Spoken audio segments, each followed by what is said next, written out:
Dear students, कैसे हैं आप सभी? मुझे लगता है बहुत अच्छे होंगे। चलिए, आज हमने जैसा डिस्कस किया था, हम जल्दी से एक रिएक्शन मैकेनिज्म को रिवाइज करने वाले हैं, जो कि बोर्ड पॉइंट ऑफ व्यू से बहुत ज्यादा इंपॉर्टेंट है। हेडिंग क्या है देखो, अपन ने ये पहले ही पढ़ा है, SN2 reaction mechanism. Now what is that SN2 reaction mechanism? देखो यहाँ पे फुल फॉर्म लिखा था, न्यूक्लियोफिलिक सब्स्टिट्यूशन बायमॉलिक्यूलर रिएक्शन। बहुत लंबा नाम है, देखो ध्यान से समझो। यहाँ पे S का मतलब है सब्स्टिट्यूशन, N का मतलब है न्यूक्लियोफिलिक, ये 2 का मतलब है bimolecular. That is SN2 reaction mechanism. Now what is substitution reaction? Substitution में अदला बदली होती है, जैसा कि मैंने पिछले वीडियो में बताया था, एक आती है दूसरी आती है, इसको अपन क्या बोलते हैं? Substitution reaction. बायमॉलिक्यूलर, ये वर्ड का मतलब अपन थोड़े टाइम बाद में समझेंगे। लेकिन न्यूक्लियोफिलिक, इसका मतलब क्या होता है? न्यूक्लियोफिलिक का मतलब होता है ऐसी स्पीशीज जिनके पास इलेक्ट्रॉन ज्यादा होते हैं, जिसको अपन इलेक्ट्रॉन रिच बोलते हैं, जिनके ऊपर नेगेटिव चार्ज होता है। कौन सा चार्ज होता है? Negative charge. Nucleophile, nucleus loving compound. अगर न्यूक्लियस लविंग है तो न्यूक्लियस के ऊपर पॉजिटिव चार्ज होता है, और अगर कोई चीज पॉजिटिव लविंग है तो उसके खुद के ऊपर कौन सा चार्ज होगा? नेगेटिव। दैट्स व्हाई अपन बोलेंगे न्यूक्लियोफिलिक का मतलब नेगेटिव है। तो नेगेटिव सब्स्टिट्यूशन रिएक्शन मतलब कि न्यूक्लियोफिलिक सब्स्टिट्यूशन। सुनो, Br नेगेटिव है, सब एग्री करते हो, हैलोजन फैमिली का है।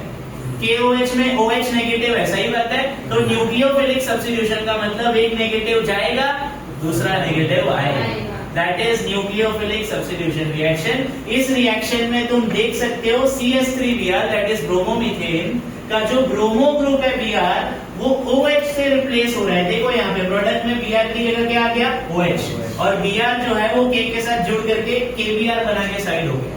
दैट मीन्स एक नेगेटिव ग्रुप ने दूसरे नेगेटिव ग्रुप को रिप्लेस कर दिया। इसको ऐसे भी कह सकते हैं कि एक न्यूक्लियोफाइल ने दूसरे न्यूक्लियोफाइल को सब्स्टिट्यूट कर दिया। बताओ, समझ रहे हो? तो अल्टीमेटली Br किसके साथ चला गया? KBr के साथ, और उसकी जगह किसने ले ली? दूसरे न्यूक्लियोफाइल दैट इज OH ने ले ली।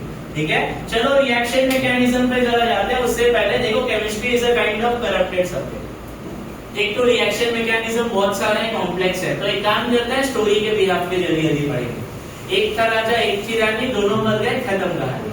ध्यान से देखना, मैं बोलता हूं कि ये जो ब्रोमीन ग्रुप है ये अपना हीरो है, ये OH ग्रुप जो है ये अपना विलन है, और एज्यूम करते हैं ये कार्बन जो है ये अपनी हीरोइन है। अपनी मतलब हीरोइन। सुनो ध्यान से देखो, मैं क्या बोलता हूं, ये जो विलन है, विलन का जन्मसिद्ध अधिकार क्या है? हीरोइन के ऊपर अप्रोच करना, दोहरे डालना। समझ रहा बात को? तो अल्टीमेटली ये विलन क्या करेगा? अपना जन्मसिद्ध अधिकार यूज करेगा। विलन क्या करेगा? किसके ऊपर अटैक करेगा? हीरोइन के ऊपर। बट एक प्रॉब्लम है, प्रॉब्लम ये पता है क्या? कि ये जो विलन है ये सामने से अटैक नहीं कर सकता, बिकॉज सामने कौन प्रेजेंट है? हीरो प्रेजेंट है। सामने कौन है? हीरो। हीरो के ऊपर भी क्या चार्ज है? नेगेटिव।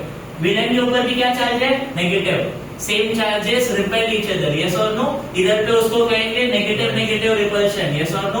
फाइनली क्योंकि OH के ऊपर नेगेटिव और Br के ऊपर नेगेटिव, तो दोनों सेम साइड से OH Br के ऊपर, ये कार्बन के ऊपर अटैक नहीं कर पाएगा। तो मतलब अगर उसको हीरोइन को पकड़ना है तो सामने से तो नहीं जा सकता, बिकॉज वहां हीरो प्रेजेंट है प्रोटेक्ट करने के लिए। तो अल्टीमेटली कौन सा रास्ता बच गया?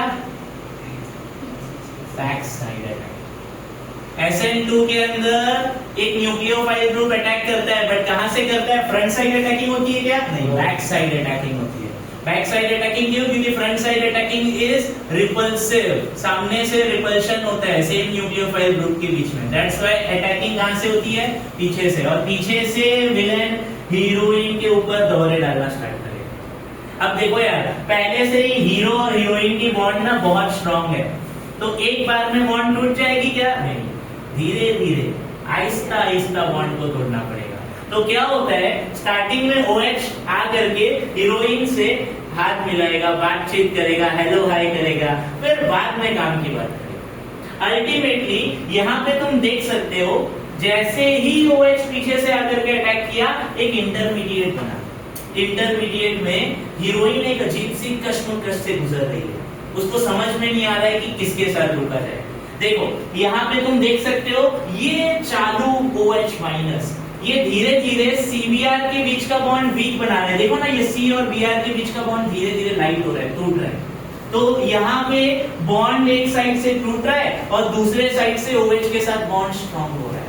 मतलब क्या मैं ये कह सकता हूँ कि हीरोइन का रिलेशन हीरो के साथ धीरे धीरे वीक हो रहा है और विलेन के साथ धीरे धीरे स्ट्रॉन्ग हो रहा है। मतलब एक रिश्ता टूट रहा है, दूसरा रिश्ता बन रहा है। मतलब एक बॉन्ड ब्रेकिंग हो रहा है और दूसरा बॉन्ड फॉर्मेशन हो रहा है। मतलब SN2 एक ऐसा मैकेनिज्म है जिसमें बॉन्ड ब्रेकिंग और बॉन्ड फॉर्मेशन कैसा होता है, साइमल्टेनियसली होता है। बताओ समझ रहे हो बात को? फाइनली अब साइमल्टेनियसली ये इंटरमीडिएट बनाएंगे। ध्यान से देखो, एग्जाम में बहुत इंपॉर्टेंट है। जो इंटरमीडिएट होता है वो बहुत ज्यादा अनस्टेबल होता है। अनस्टेबल क्यों, आप ही समझो यार। कार्बन 4 बॉन्ड बनाता है, यहाँ कितने बॉन्ड्स बना रहा है, पार्शियली 5 बॉन्ड्स बना रहा है। बताओ समझ रहे हो? इसीलिए वो बहुत ज्यादा अनस्टेबल होता है। हीरोइन को समझ में नहीं आता है, क्लैरिटी नहीं होती है कि Br के साथ रहना चाहिए कि OH के साथ रहना चाहिए। फिर फाइनली लास्ट स्टेप में हीरोइन धोखा दे देती है, जो आमतौर पे होते रहते हैं। हीरोइन क्या करेगी, Br को छोड़ देगी और OH के साथ चली जाएगी। तो अल्टीमेटली यहाँ पे Br जाएगा और उसकी जगह कौन आ जाएगा, OH आ जाएगा। और फाइनली विलेन ने हीरोइन के साथ एक बॉन्ड फॉर्म कर लिया। लेकिन ध्यान से देखो, अटैकिंग कहां से हुई थी, फ्रंट से नहीं हुई थी, पीछे से हुई थी। तो इसके लिए जो प्रोडक्ट था, पहले देख सकते हो, Br एक न्यूक्लियोफाइल है। रिएक्टेंट में न्यूक्लियोफाइल इस बाजू में, राइट साइड में आपके, लेकिन प्रोडक्ट में न्यूक्लियोफाइल लेफ्ट साइड में चला गया। बताओ समझ रहे हो? मतलब पूरा का पूरा जो फ्लिपिंग है वो 180 डिग्री पे फ्लिप हो गया। इसको कहते हैं 100% इन्वर्टेड प्रोडक्ट यानी कि न्यूक्लियोफाइल का पूरा प्लेन शिफ्ट हो गया है कि नहीं? बात सही? This is entire SN2 mechanism, that's it.